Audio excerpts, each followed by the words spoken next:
Je résumerai l'atmosphère, la tonalité des phases équinoxiales et solsticiales de la façon suivante. En phase solsticiale, on va dire, on ne supporte plus les gens qui se pensent comme nous, qui s'identifient à nous, qui se déclarent comme nous. Et en phase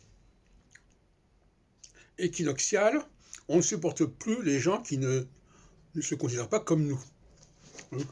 Donc finalement, on passe d'une tonalité à une autre, parfois en très peu de temps finalement, notamment lorsque la planète Saturne transite l'axe équinoxial et solsticial, est déjà un signal, une déclaration qui indique qu'on va changer de ton. C'est un autre diapason, si on peut dire.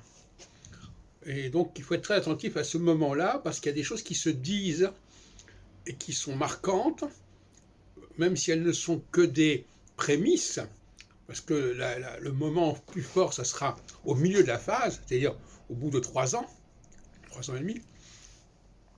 Mais donc l'idée, c'est cela. Ces gens qui se disent comme nous ne sont pas comme nous, ça c'est la phase solsticiale, et les gens qui se disent différents de nous sont comme nous. Alors, on peut projeter ça sur les relations entre la Russie et l'Ukraine. Actuellement, nous sommes dans une phase de solsticialité, et par conséquent, c'est une phase où on dit les gens qui disent qu'ils sont comme nous ne sont pas comme nous. Et qui est-ce qui va dire ça? Ce sont quand même les Ukrainiens, apparemment, qui ne veulent pas être assimilés à des Russes. C'est tous les phénomènes séparatistes. Non, nous voulons nous séparer parce que nous ne sommes pas du même bord, nous n'avons pas le même look, nous n'avons pas la même culture, etc. Et inversement, 7 ans plus tard, il y aura le discours inverse. C'est-à-dire, ah oui, mais non, qu'est-ce que ça veut dire quoi? Ils disent qu'ils ne sont pas comme nous. Mais si, ils sont comme nous. Ils sont comme nous.